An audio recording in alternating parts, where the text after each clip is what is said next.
The Timeline is a Blue Wire podcast.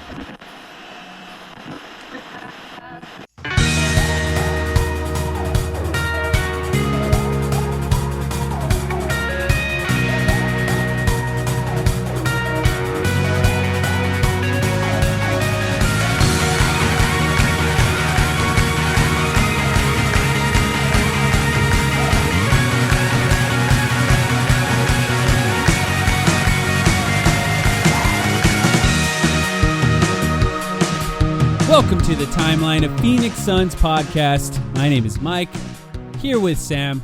How you doing, Sam? Oh, man. I would say, Mike, that this week was a roller coaster of emotions. More negative than positive, probably, this week. How many inches of snow are there in Phoenix, Arizona at the moment? Ever? Maybe one. Ever? One, yeah. What's the most snow you've ever seen? You grew up around snow, didn't you? Yeah, so I've seen snow. Here in Arizona, it's snowed, I think, once since I've moved here. In Phoenix? Yeah, in like Phoenix. Yeah, it snows in like Flagstaff. Flagstaff, north, it snows a lot. Yeah, sure. Yeah. No, truth be told, I mean, look, my area of New York State, we got hit with like 12 inches. Truth be told, it's not that big of a deal up here because we have the infrastructure. Like, it's just like you stay home for a day, but there's no need to go and like raid all the toilet paper and and do whatever else that people do. It's the people who live in, like, if there are any listeners who are in like mid Appalachia. In fact, I know there are some like Kentucky Timeline listeners or whatever, or further south than that, then you know you start to be screwed in those areas where they're just not plowing. Right. But yeah, interesting week for the Suns. Like I said, more bad than good, but we're here to talk about it. Yeah, a week and a half ago, I got tickets to the Heat Suns game. I'm thinking, hey, by this game, I'm going to finally get to see Devin Booker and Jalen Green play together. I'm going to have a great time. They're going to have a chance to go against the team that beat them on their road trip and get their get-back game against them. And neither of them played. It really was an absolute slog to watch in person. Really, really difficult to watch the team miss as many threes as they missed in that game and just struggle to generate any offense. That's when you took out your phone and you tweeted Adam Silver directly and you said, Adam Silver, I spent $1,000 on these Suns tickets. Yeah. And it is your fault personally. It's, of course, not Adam Silver's fault. This was not a Suns resting players unnecessarily scenario. These players were legitimately injured, Jalen Green and Devin Booker. Of course, there is the existential question of why are injuries up in the league? Which I think most people kind of know the answer to. Maybe old people are like more resistant to to sort of the science. Because they would have to admit basketball is harder to play now. That basketball is harder to play when there is so much space, when five guys are spacing out the perimeter constantly. And there's just more potential, it seems, for non-contact injuries. And so guys are missing more time. And that's why you see, superstars who are out for like a long period of time. Many superstars who are out this entire season. Really, I mean, I know it was a rough week for Suns fans, and I know we don't want these two guys to be out right now, but I was breathing a sigh of relief at the news that Devin Booker is going to be reevaluated in a week, only a week, with his ankle. Did they even say sprain? Or did they say... They did. I think they did say sprain. So it's a low-grade ankle sprain, reevaluated in a week. Maybe they come back in a week and tell us that it's going to be another week or even another 2 weeks. But regardless, when he was writhing in pain on the ground... Which he never shows pain, my first thought was, oh shit, that's like 4 to 6 weeks. And same with Jalen Green. Because when you re-aggravate an injury, Yeah, there was a real possibility with Jalen that he was going to be, I don't know, out the rest of the season. So it's looking pretty good for us, all things considered. Yeah, happy to hear. And for those who missed it, Jalen Green's actually listed as questionable tomorrow for the Brooklyn Nets game. Would be surprised if he played, but he could. It's possible he'll play that game. Devin Booker is listed as out. So, reevaluated in a week. 4 games this week, so there's a good chance that Devin Booker misses all 4 of them. Well, obviously Miami was the first one. Then we have Tuesday versus Brooklyn, Thursday versus Detroit, Friday versus Cleveland. Those are the total 4 games. And then Sunday, LA Clippers here at home as well. So that's a homestand of 5 games. Then they're at Portland and they have a bunch of home games coming up. Like the Suns are at home for I think like 19 of the next like 20 something games. 16 of the next 20. Yeah, 16 of the next 20. There you go. So yeah, it's a lot of home games coming up. So yeah, I mean, he'll likely, Devin Booker at least, miss those 4 upcoming games. I'd be surprised if he didn't. Maybe he comes back. There's a Peacock game in Portland on Tuesday, February 3rd. Maybe he comes back for that one, one of the few games before the trade deadline. Maybe we get to see the team whole for the first time, because like really we saw once, where Jalen Green wasn't on a real minutes restriction. I guess we haven't really seen Jalen Green on a 0 minutes restriction. Like he's been on a minutes restriction every game so far. Yeah, and will continue to be so, I imagine, for at least a few games. And if Jalen Green is back in Brooklyn, or for the Brooklyn game, that would be great. Because I do think we can talk about what the offense looks like right now and what they maybe should do to help that. But, Devin Booker obviously won't be playing that one. So it's going to be a while still before we see them play together. Probably not a great time for those season ticket salesmen for the Phoenix Suns. I do see, the site I use has the tickets. I'm looking at the schedule versus Brooklyn. Tickets as low as $9. Oh, really? Yeah, I mean, I would encourage people to go out and I mean, like, obviously, I guess I'd always encourage people to go out. But, like, yeah, we haven't talked about that on the podcast yet, have we? They have $2 tacos now and $2 ice cream sandwiches. I got an ice cream sandwich at the game. Is that all you ate? Just 10 ice cream sandwiches? Yeah. I brought a $20 bill and I just slapped it down on the table. And I said, cream me up. You stuck 10 of them in your pocket and just, like, dug into like a gooey pocket as it melted throughout the game. First, I went and used a urinal. Yeah. This is why Mike, by the way, this is why Mike won't reveal his identity, is because I don't want you to see me holding 10 ice cream sandwiches. It's true. You would scare people during the games. I mean, really, it's a frightening sight to see you just covered in ice cream. Yeah. Ice cream sandwiches. What were we saying? Oh, low ticket prices. This is a great time to go.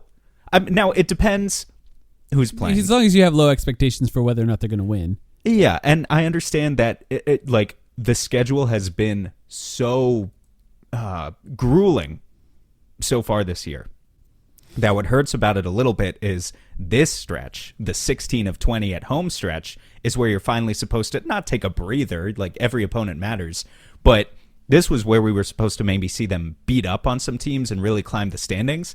And now, at least for as long as Book and Jalen are out, they're going to be treading water. Like, this can be our segue into the offense conversation. The Suns scored 103 points against the Hawks the other night, and then they came out and scored 102 points at home against Miami. And that's just like kind of what it's going to be like, maybe. I think they can get better than that. But the prospect of them, like for me, if the Suns are winning any games over the next couple weeks, if Devin Booker is out, they're doing it on 110 points or less.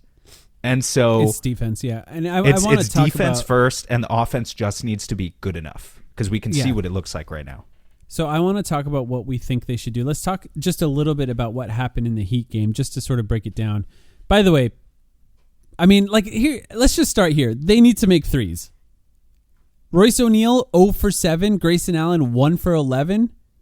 They were 1 for 18. The two guys that we need to make a ton of threes.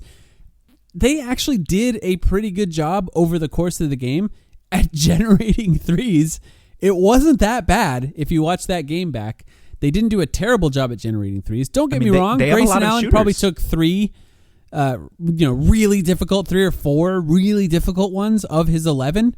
But the other 7 were probably the regular types of threes that he takes in a normal game. Yeah, he has Royce O'Neal, all of them were catch and shoot. Most of them were open. Mm-hmm. Grayson has a few of those now. It's like one of his go-to moves, which I'm not sure he's ever actually made, where he does the sidestep. No, he does. He's made a few. He's made a couple, but it's such an exaggerated, you know what I'm about to say. Such an exaggerated sidestep that when he's releasing the ball, his body is turned completely away from the basket. Like, it's normal, actually, for shooters, counterintuitively, to be, like, not exactly pointed at the basket when you shoot. Like there's usually a little bit of drift, but especially like Grayson when they jump so high. Yeah. But Grayson's like his feet are like a 90-degree perpendicular angle away from the basket as he's fading off balance. It's like, dude, if you can make that, good for you. But that's a miracle shot on any night. And I pulled up his stats on the road trip plus that Heat game. So the last 7 games for Grayson, he's shooting 33% from deep on 11.7 3-point attempts per game, which is miraculous. There's something to say for just like that much volume helps your offense anyway. But at a certain point, like Grayson's down to 36% 3-point shooting on the year. That's his lowest mark since his rookie season with Memphis. So he's having a down season shooting at this point. And it's great to see the volume. It really is. And it's great to see the gravity and the movement and all that other stuff. But yeah, if Book's out, if Jalen's out, it obviously starts with they need to hit threes in order to keep their offense afloat. And they didn't against Miami. I would point out that too, though, Miami also shot like 25% from deep as a team in that game. So we didn't make threes, but they didn't either. Yeah. No, it's true. In fact, their starting lineup, only made 3, 4, 5 threes total. Their starting lineup, and they shot a ton of them, as they do. We got killed by Bam in the first Miami game. Yeah, 4 threes. Yeah, and then last night he was still good. I think he finished with over 20 points and created some stuff off the dribble, but it wasn't from his 3-point stroke that we were dying. Free throws, really. He had 8 free throws. Grayson Allen finished with 10 free throws attempted, by the way. Driving. Norm Powell's 5 for 21. Damn. That's what I'm saying. Like, the Suns played good defense. The Suns did play good defense, and they need to do that in order to win. But I do wonder if they can find ways to maybe juice the offense a little bit more. I mean, the main thing is hitting threes. I really do think that it's going to be as simple as it goes. But I do think that just watching the game, especially in person, like, not that it makes a huge difference because I'm sure it really stood out on the broadcast. And there's things you miss when you're watching in person too compared to watching on the broadcast. Like, I still don't understand. Were you what happened on? I was lower level behind the basket. But I was Look at where your Patreon dollars are going, people. Mr. Fancy over here behind the basket. It was a gift, if I'm being honest. But I'm still confused as to what happened when Colin Gillespie was like tackled to the ground and then the Miami Heat still had the ball afterwards. I still don't know exactly what happened.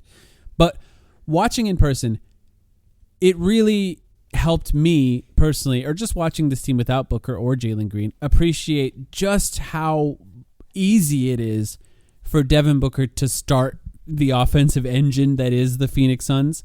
Like, it really is just give it to Devin Booker, and a few seconds later the ball swings, and then they're shooting an open shot. Because of the amount of attention that he draws and how quick he is to get off the ball in that case. Like, we just had a scenario where JJ Redick was essentially saying that Luka doesn't pass enough and that he needs to trust the offense and get off the ball a little sooner. Mm-hmm. And, to contrast that with Devin Booker, who gets off the ball really quickly in this offense, and even quicker, I think, sometimes than he needs to, like when he's passing it to Mark Williams lately in the short roll, and just sort of trusting Mark Williams or allowing Mark Williams to try things in that case because they know they're going to need that at times when teams trap him. And it doesn't always work, but sometimes it does. But, just watching it in this case and just trying to figure out what the offense is going to do without him, it's difficult to see. And, just how much he brings to the offense when he's on the floor. They have been good offensively with Devin Booker off the floor so far this season. The reason they have been good offensively with Devin Booker off the floor this season is threes. Well, it's Colin Gillespie hitting a couple threes. It's Grayson Allen hitting a couple threes. It's Royce O'Neal hitting a couple threes. It's threes and it's transition. That's true because that was the other thing about the Heat game, right? They didn't get their quintessential, at this point you come to expect it, 10 steals a game. Mm-hmm. I think they might have dropped to second in the league behind OKC again, but they're still very high in steals per game. And if they can generate steals, then even Colin Gillespie, Jordan Goodwin, these guys are not good finishers at the rim, but they can make a layup on the open floor, right? So they score way better in transition than they do in the half court. In the half court, they they just don't stand much of a chance. I mean, I'm open to hearing your theories on how you would, like, if you were Jordan Ott, you would open up this version of the offense a little bit. But I would start with just like, if you ever want any proof, exemplification of like what gravity is, what Booker's gravity is, you look at the difference in a 20-point per game score specifically, right? You look at the difference between the way Booker shifts the floor offensively and the way that Dillon Brooks does, or, you know, the lack thereof. Because right now Dillon Brooks doesn't work when you don't pass. Yeah. He just gets the ball and the second defender doesn't come because they're more than happy to guard him one-on-one. And sometimes he makes the difficult shot. You know, I'm going to give Dillon Brooks credit. He still had a fantastic season relative to our expectations of him. And it's not fair for him to be the number one option and all that. But he doesn't shift the defense because he doesn't pass. And they're not scared of him. They want him to take 25 shots a game. And he's more than happy to do that. So, yeah, I think it's really tough to win games right now if you don't either get 15 steals or make a million threes.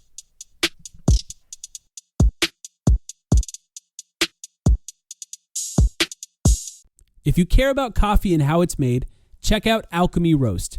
They roast in small batches and source their beans responsibly, focusing on flavor instead of mass production. The result is coffee that's balanced, well-developed, and easy to drink, whether you brew at home every day or just want something better than grocery store coffee. You can order online at alchemyroaster.com, and if you use the promo code TIMELINE at checkout, you'll get 10% off your order.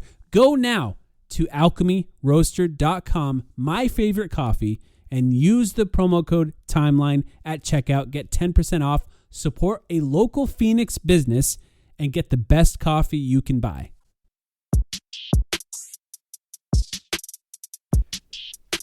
Who would you start? Are they starting the right starting five? Let's start there. So for those who didn't watch, and I don't blame you, Colin Gillespie, Royce O'Neal, Grayson Allen, Dillon Brooks, Mark Williams. That was the starting five. Is that their best five? I think you can make a case it's the best five players that are left to play. Yeah, in a vacuum.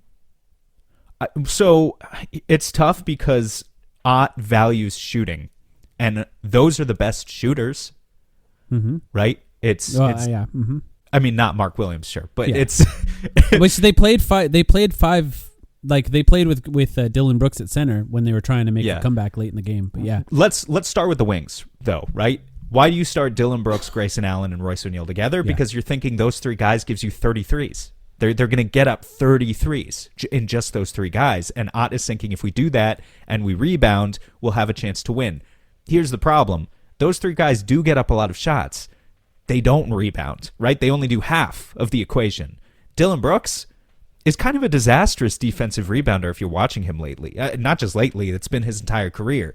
But it's like, if Brooks and Royce and Grayson are playing 35 minutes each, as was the case against Miami the other night, and you're really, as a result, limiting Jordan Goodwin and Ryan Dunn and some of these other guys, you lose a lot of the grit and edge that has kind of made this team work. And so it's really about pulling the right levers and finding the balance between shooting and rebounding. And I don't know. I guess who would I start?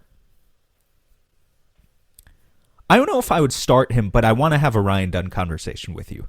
Mm-hmm. We need to talk about him. But I know what direction you want to steer this in. You want to talk about Mark Williams, and that's fine. Go ahead, do your thing. Well, first I want to say that I would start Jordan Goodwin. Let's start there first.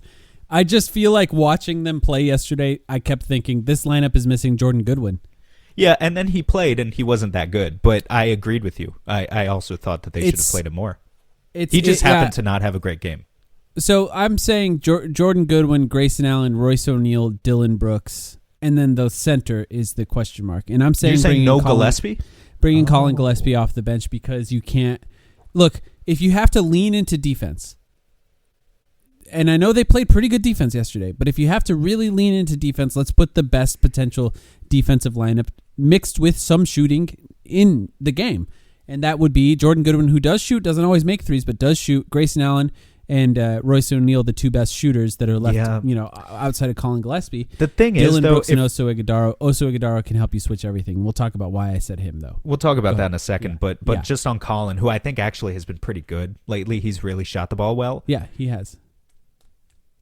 Is he the best player? Of course, like if Booker and Green are out.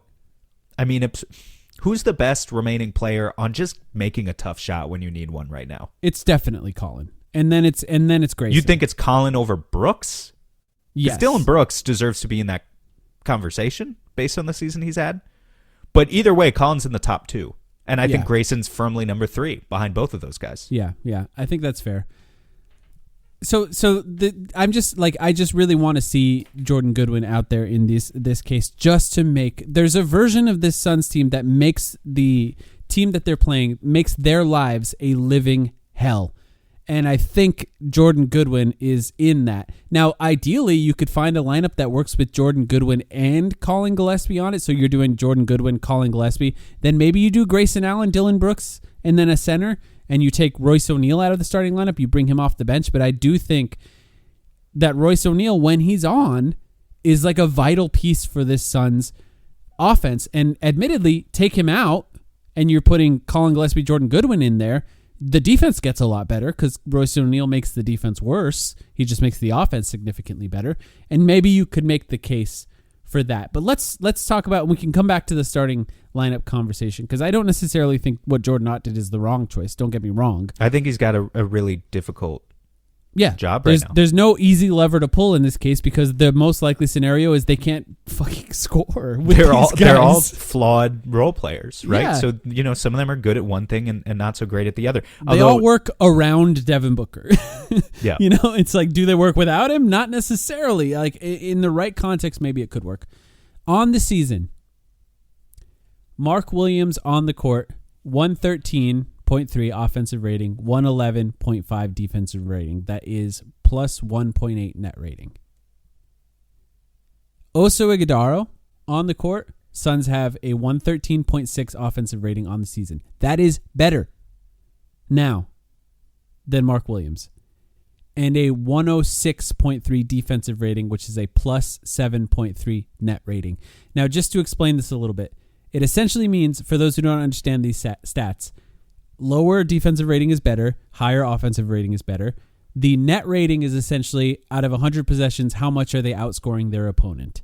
So with Mark Williams on the floor this season, it's plus 1.8, so 2 points basically per 100 possessions. With Oso on the court, it's 7 points per 100 possessions. That's a big difference in these stats if you look at the stats. But if you look at the last 15 games, it is 111 offensive rating for Mark Williams and 111.3 defensive rating, meaning they are getting outscored. Does this include the Miami game? It does include the Miami game, which, by the way, was not a good game in this stat for Oso Ighodaro. But eye test wise, I think you could make the case that it did not look good for Mark Williams. I just knew that it wasn't a good stat game because Mark was a positive in plus minus and Oso was a negative. So I just wanted to know if you took that into account. I did. I'm not trying to be a full prisoner of the moment here. It's just a trend to me over the last few games. So that meaning when Mark Williams is on the floor in the last 15 games, the Suns are getting outscored.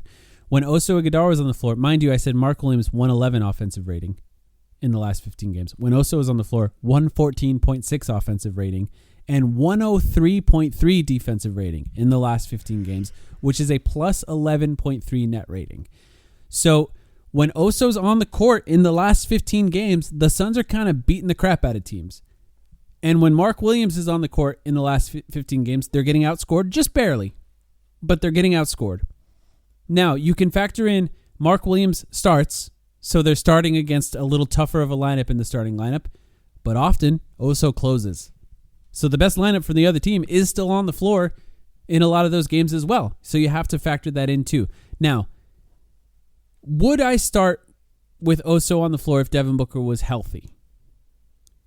Not necessarily.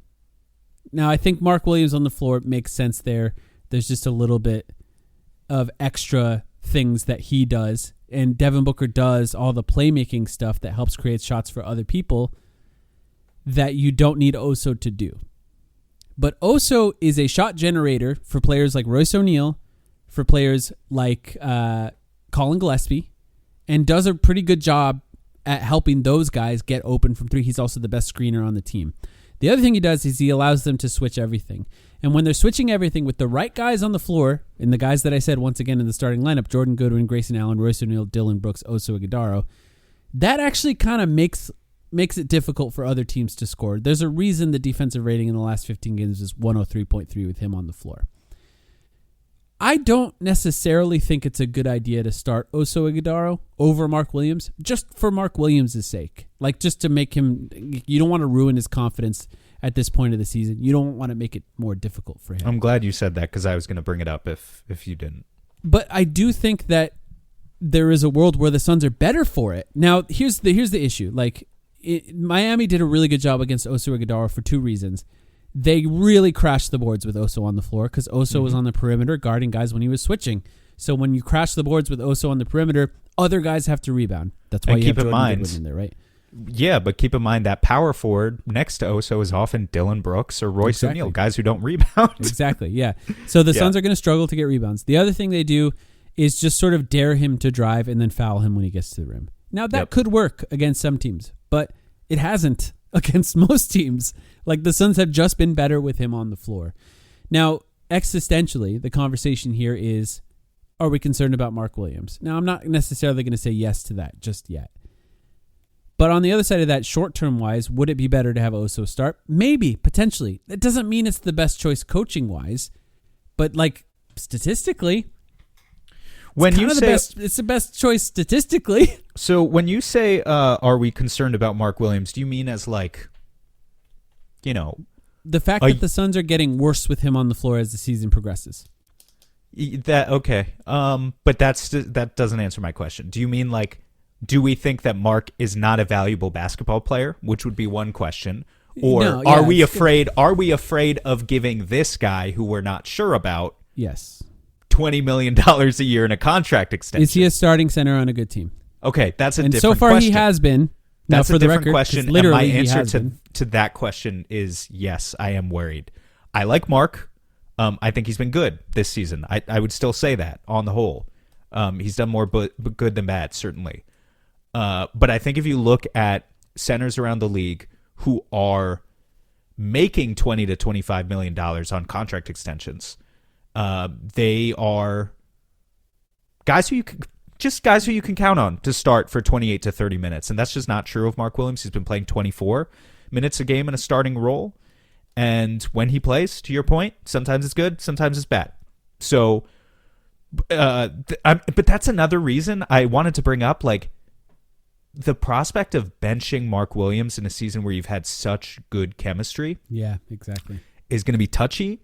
Like, Mark has been so disciplined and willing to sacrifice and, like, make the right plays, even when he doesn't get rewarded. Like, they won't pass him the ball. Even if he does the right thing 5 possessions in a row, he's still there with his hands up and they won't pass him the ball inside, right? So we need to recognize his effort and think about what might happen if suddenly you take a guy in a contract year where Oso is not in a contract year and bench him.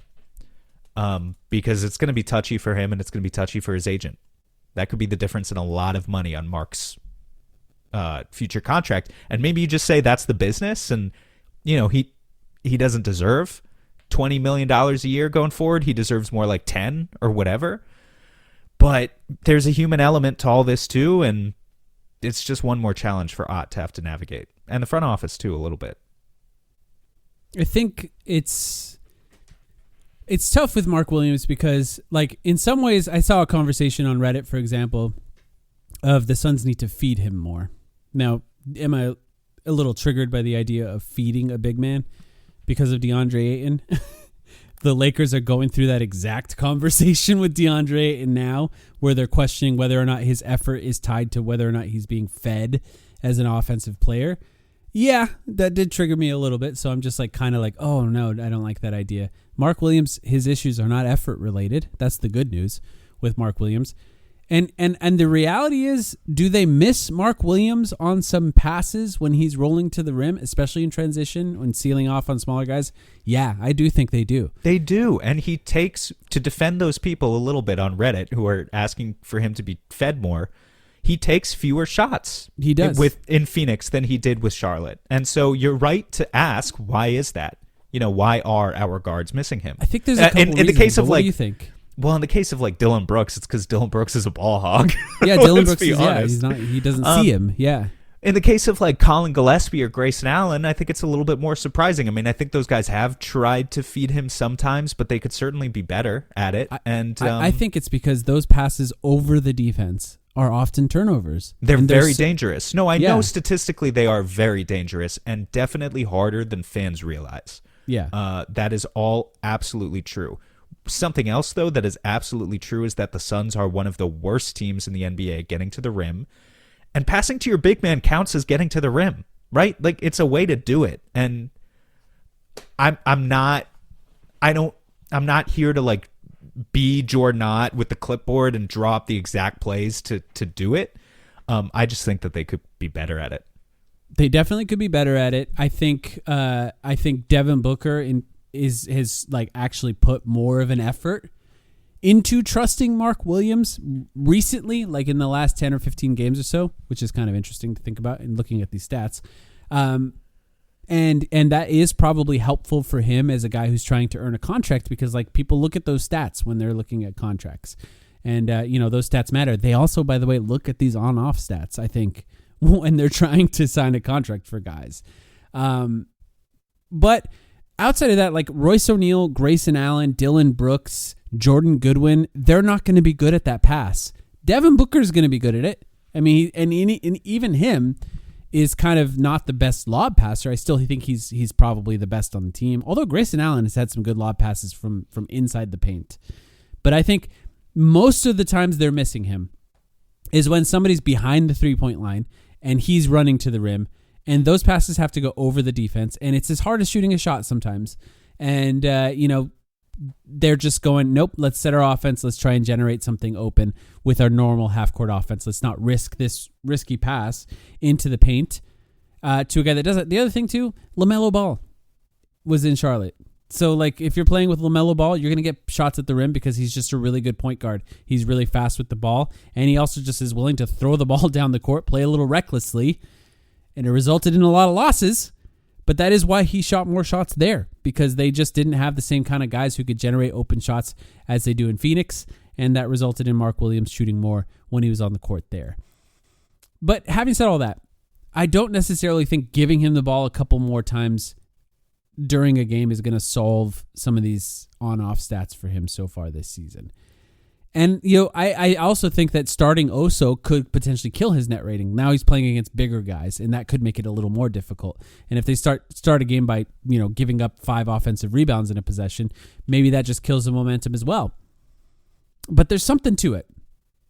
And I don't know exactly what it is, because with Mark Williams, they've stopped switching with Mark a lot, right? They're mostly playing in somewhat of a drop with him. And they played up to touch a few times against Miami, but that's basically as far as they're willing to go. They don't really switch.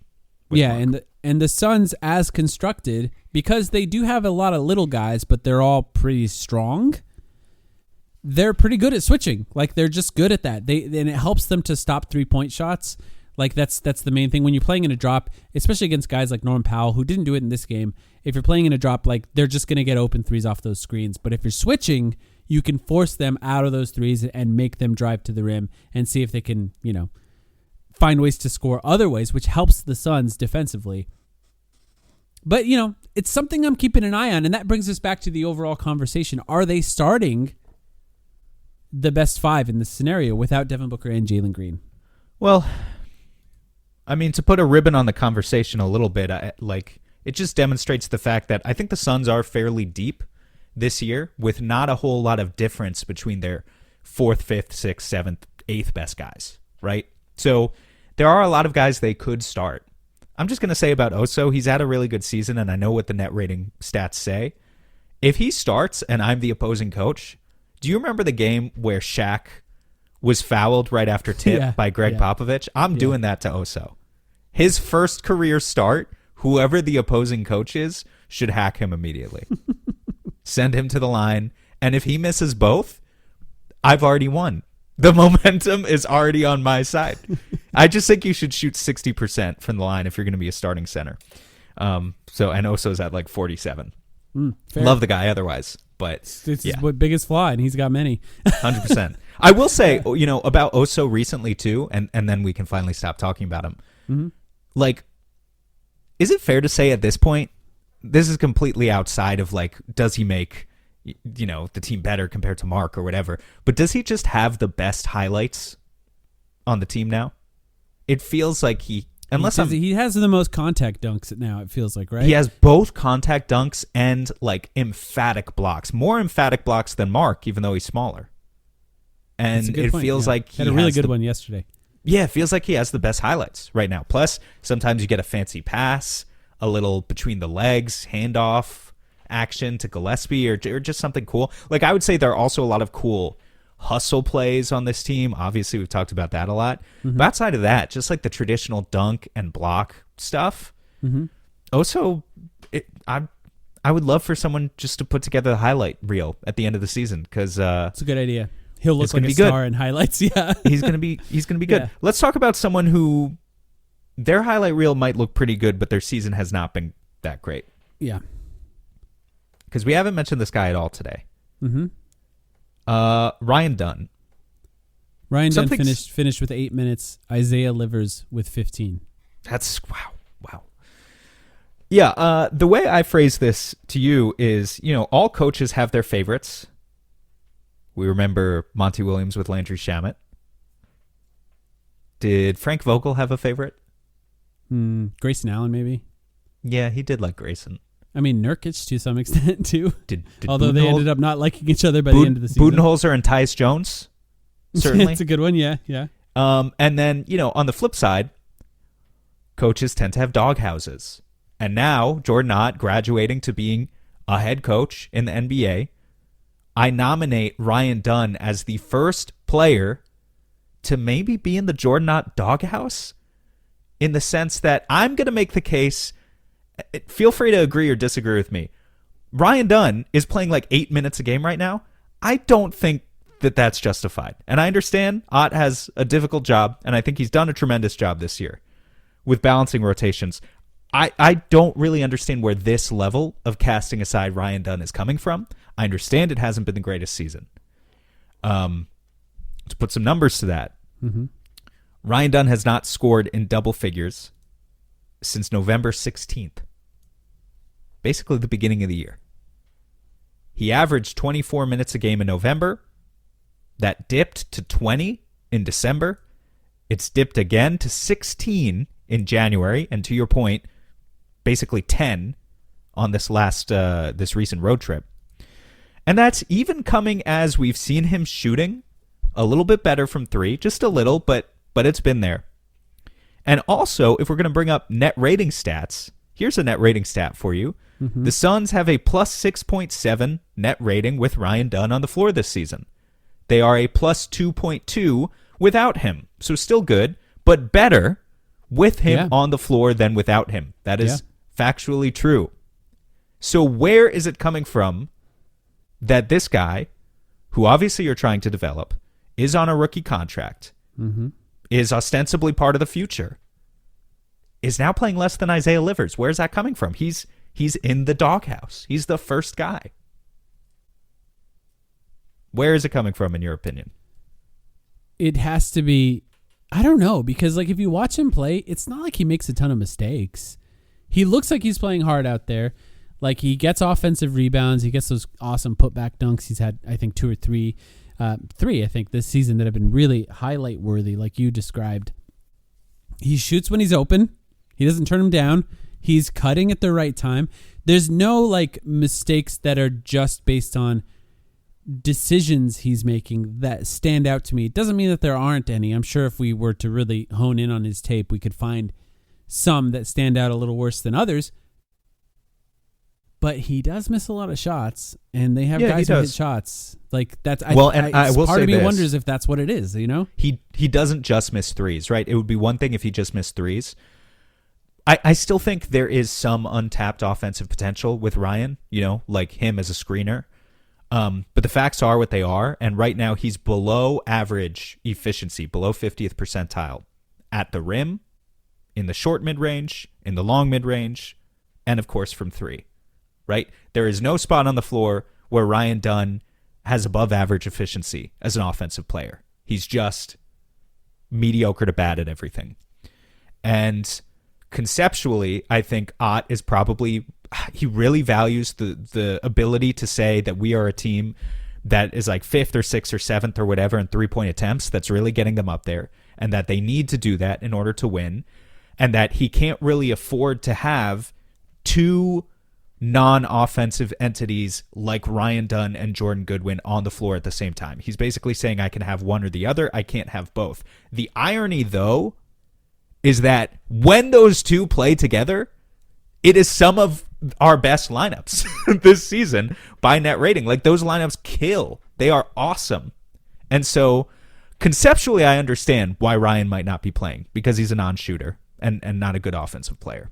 And I understand, by the way, too, the existential conversation, like fans just being frustrated that he hasn't come further along from year 1 to year 2. I mean, I would remind people that he was a 29th overall pick. So, like, for a 29th overall pick, I think he's doing fine. But I get it. He hasn't really taken a leap forward. I don't know. It's just weird. Isaiah Livers had a couple of good plays against Miami, by the way. But like, it's hard really it's hard not to watch him out there and be like, okay, but why isn't Ryan Dunn playing? You know, it's just weird. Like, I would understand it if they were fully healthy, but in a game where Book and Green are out and like you need to fill more wing minutes, it's just strange. It is. He's in the doghouse. It would help if he had just, like, maybe it's the pick and roll, the short roll thing, but it's like, in some respects, it's hard to say give Ryan Dunn more pick and rolls when you got other guys on the floor that are probably going to be better at it over the course of a game. But it would help it would help if he just had one go-to thing, like even if it was just in transition, where he was just a guy who could really get down the floor fast with the ball. And even in transition. Even in transition, he's not a good finisher. Like, remember, it's reminiscent. Sorry to bring up this guy, but like Josh Jackson always had the athleticism. Remember Josh Jackson's poster hunting in transition, where it felt like for 4 years he was trying to get the poster, and just a bad finisher. And Ryan, even in transition, is kind of just a bad finisher. Yeah. I will say, you know, with the whole short roll thing, he's playmaking a little bit this year. He's doubled his assists. Yeah. Now, he's doubled his assists from 1 to 2, but that's still a meaningful difference for a guy who does not have a history of being trusted with the ball in his hands, probably since he was in maybe middle school. I don't know. Like, when was the last time in Ryan Dunn's basketball playing career that he was an initiator? When he was 14 years old? And since then, he's been the defensive enforcer? I mean, everyone has to be on this team, right? Because what they run essentially is dribble handoffs with the center at the top of the key. And often there's two guys on each side, right? And the first guy will run around and they'll fake the handoff, and then the second guy will have to take the ball, meaning the guy that's in the deep corner is the guy that ends up with the ball if they force or if they fake the first handoff, and that means Ryan Dunn, because he's always in the corner. And so he's catching the ball on that handoff, and he has to do something with it. But he's not making any advanced reads. He's just passing to shooters that are more likely to make it often. Although he's had a couple to Oso. I think a couple nice dump-off passes to Oso. But yeah, it's really tough. I understand from the perspective of Jordan Ott. I like what is Isaiah Livers shooting from 3? I feel like it's pretty good so far this season. I actually don't even know what it is. I'll look it up right now, but I actually don't think it is. We'll see. I feel like he's been doing pretty all right from 3 so far this season. In fact, shooting 34. Oh yeah, 34. 38.9 from home. Yeah, it's 11 for 32 overall. So like that's not a huge sample size, but but not enough of a difference that you would think he would be prioritized over a guy. Do you think it's because Isaiah Livers is just beefier, so like more like bigger. A power forward? Yeah, he is. But you know, he has his own mobility issues that are, you know, accounted for. Yeah, side to side. He's pretty fast, actually, though, Isaiah Livers. At full speed, He's pretty fast. I mean, I don't know. I just like maybe don't play Royce 36 minutes against Miami or whatever he played, right? Like I think it just has to be as simple as they want the shooting and they think that they can't win games without shooting.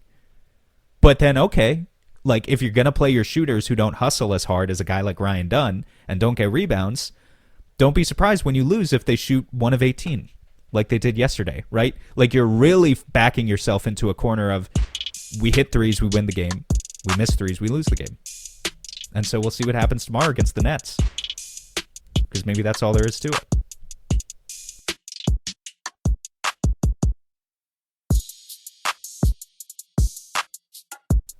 Just to get back to the starting lineup conversation just a little bit. Say Jalen Green is back versus the Nets. Now, this would be the very first game this season that Jalen Green would play and Devin Booker would not. What would you do with the starting lineup in that case? I'm assuming he's going to be on a minutes restriction, so he comes off the bench. But let's say he does start. Okay. Because I would start him. Sure. They need offense, man. Like, they need offense to start the game. I mean, even if he's on a minutes restriction, I would just do it. If Jalen is comfortable enough to start, then, yeah, obviously he starts. Then it would be... I would probably take... Royce out. I don't think you're going to like that. So you keep Colin Gillespie. I think there's a case for that. I actually kind of agree with you. Yeah. Like, I know it's counterintuitive but it's different. I think it's just different when you have a guy that can be more of a like an engine starter when it comes to offense, and when you don't. Because I think there's a case that if he doesn't play, then you can talk about the starting lineup I brought up. But if he does play, then having Colin Gillespie and Jalen Green is kind of an interesting backcourt. Against the Nets, but yeah. And Royce, to me, is just not, like, I appreciate the impact that he's had on the season in his own way, of course, but, like, he's not an overwhelming physical presence or enforcer, right? Like, I don't feel like you lose that much. You just need the shooting, and Jalen Green can shoot. And Colin Gillespie can shoot, yeah. And Colin Gillespie can shoot. And the defense would struggle a little bit more, but I think you could overcome it. Yeah, I agree. I think that's exactly what I would do, actually. And keep Mark Williams in there, although I do think Oso Ighodaro and Jalen Green are going to develop a really interesting connection as the season develops. But, yeah, you need some size overall, and, yeah, that could be okay. Like Jalen Green said to start the year, I don't know if you remember this, he's never played with a lob catcher before. So we still don't know if that's something Jalen Green's good at, throwing lobs to Mark Williams. It could be something that could happen this season, and it would be interesting to see that chemistry develop. Maybe that's the thing that could help Mark Williams get more shots at the rim, because like you said, Jalen Green gets there, and if Jalen Green takes 2 guys with him to the rim, that leaves Mark Williams open, and maybe that will get him some more points. Anything else on this team? We're really just kind of previewing the games without Devin Booker coming up. Do you have anything else you wanted to talk about when it comes to that? This isn't even about this team. I was just going to kind of talk about the state of the conference, right? So, they have to tread water now. It's going to be difficult, but there are other teams that are struggling. Minnesota's lost 5 in a row.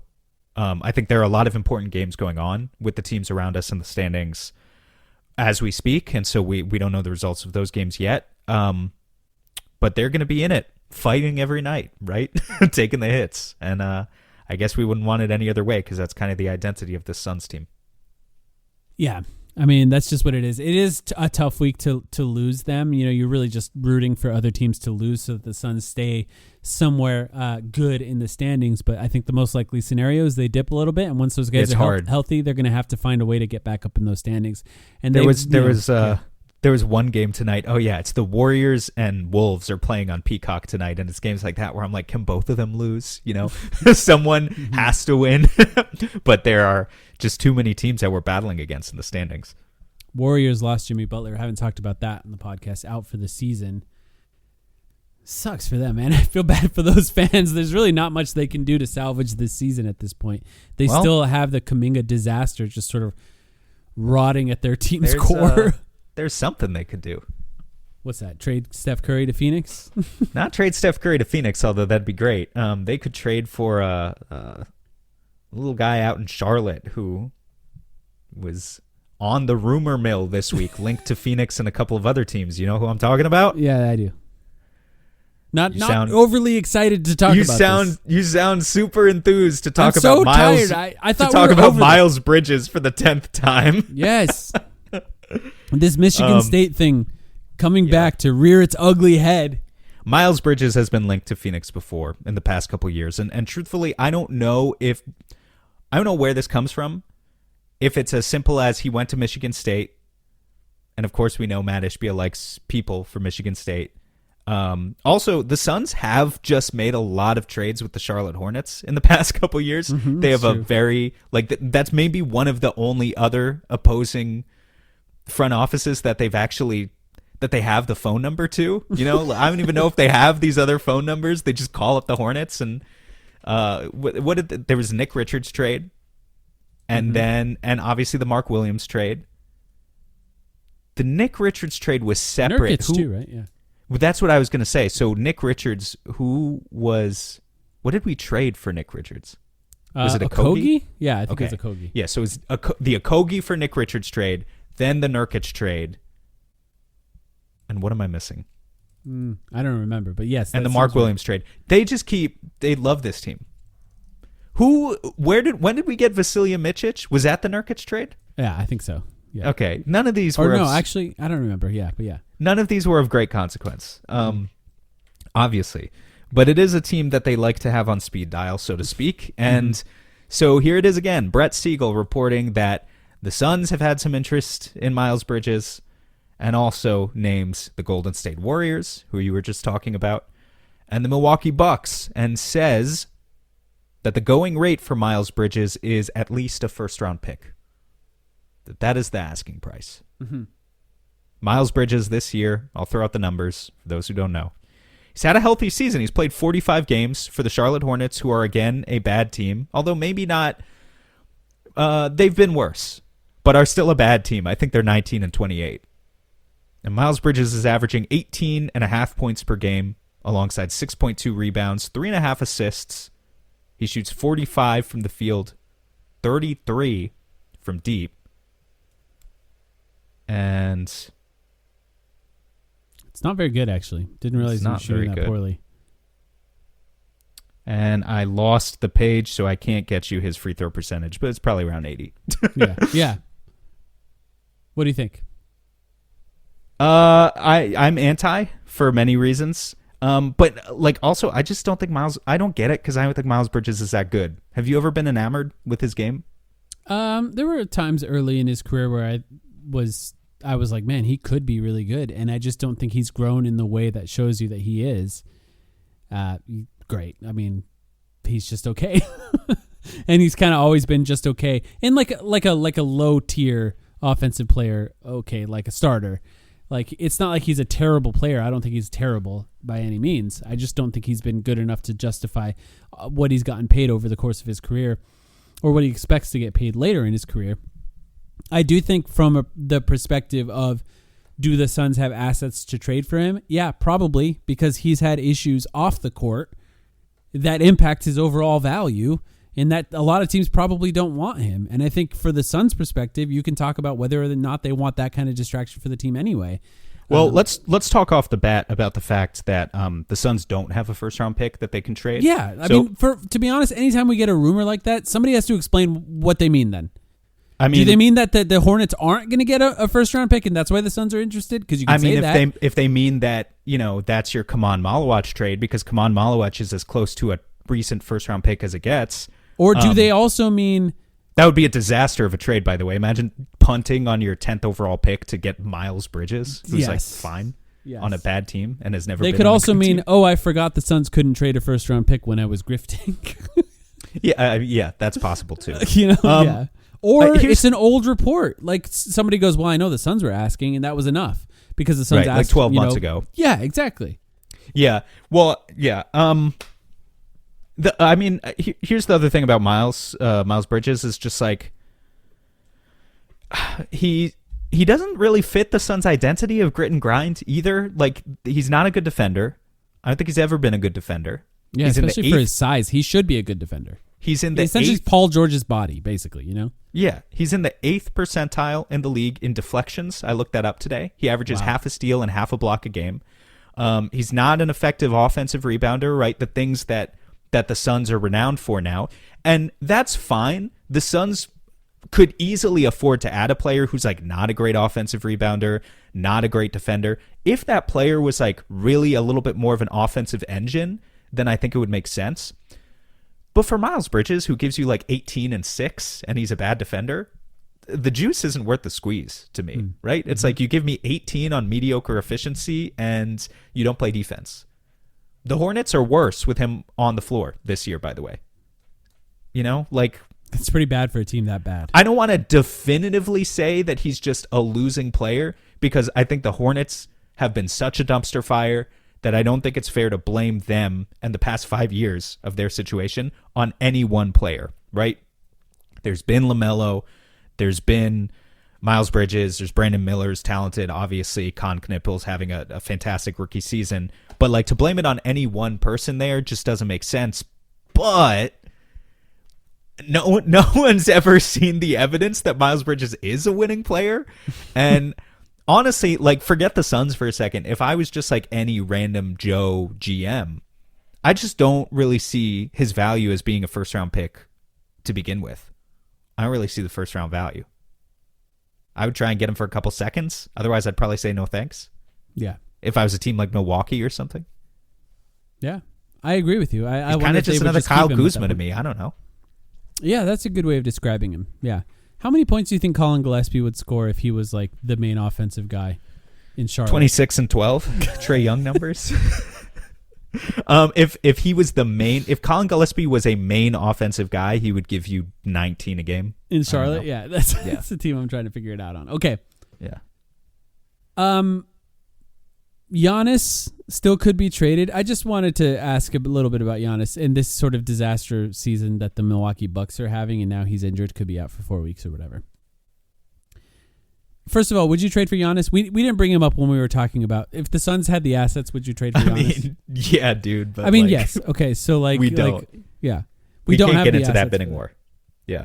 I just found myself thinking about the Giannis situation and just how the entire season for the Milwaukee Bucks and everyone covering them is speculation as to whether or not he should ask for a trade. And then, of course, he, as the player that he's always been, is attempting to have his cake and eat it too by not asking out for a trade, but clearly making everyone uncomfortable enough that they want to trade him because that's just who he is. He's a coward in that sense. He's afraid to take the PR hit of asking for a trade, but he clearly doesn't want to be there. But I did find myself thinking this is exactly what could have happened with the Phoenix Suns if their season was going poorly. Every media outside of Phoenix Suns media would be covering it as should Devin Booker be trying to leave this team. Mm-hmm. And I'm just grateful that we're in a scenario where that's not happening. And I think the Giannis thing happening this season and it just sort of being this slow Band-Aid being torn off of a oozing wound I just appreciate that is not something that we have to endure for this season. In fact, the second half of last season was enough with just what we had to endure with Kevin Durant. And just how brutal it was that the conversation just was, what are the Suns going to do when they have to trade him? It's just not fun to talk about. Basketball is more fun to talk about. So I appreciate that we are able to talk about basketball so far this season. So thanks for saying so far, because I didn't want you to jinx it too much there. But yeah, so far it's been a good season where so many media outlets said like Phoenix has the worst future ever, and none of us have the idea that it's suddenly going to be easy and that the path to future contention is like super clear and we're right there with OKC would switch places with us right now if they could, right? It's not that, but It certainly is so much better than it could be. And you look at these teams like the Milwaukee Bucks and you're reminded of why. But Kaman Malawach, Ryan Dunn, Rasheer Fleming, that's not like as good as 3 first-round picks, right? Probably not. For Giannis. And Jalen Green, like that's the future of their team right there, obviously. Yeah, that's not enough to get it done, I'm afraid. But I would like to see those guys. I would like to see those guys at least have their value boosted by playing them in the second half of the season. That would be nice. Yeah. I just this is the thing. I'm really happy. I'm really happy that the Suns are actually contending for a playoff spot. It's wonderful. But then you have those games like that game against Miami last night. They didn't even get blown out. They lost by 9 points. But when they're down and they're playing Royce O'Neal 36 minutes, you're just like, man, can I get a little Rasheer Fleming? You know, can you play Ryan Dunn more than 8 minutes? I'm trying to think about the future too. Maybe that's a trap I fall into with the whole timeline thing. But I think it's easy to say when you are at the end of the game, it's over. But there were times at that game where it didn't feel so over. It felt like they had a chance, but often more that it was over. Anything else before we go? Hopefully those guys earn it. Yeah. I expected more trade slot by now. Yeah, me too. It'll come this week for sure. Yeah. Go to Valley Suns games. Go to Phoenix Suns games for $9 apparently. Mm-hmm. And fill your pockets with ice cream sandwiches. Let's fucking go. All right. Thanks, everyone, for listening. Back with the Patreon podcast later this week, patreon.com/thetimeline. For that, sign up to listen to our extra podcasts every week. We appreciate you all. We'll be back very soon.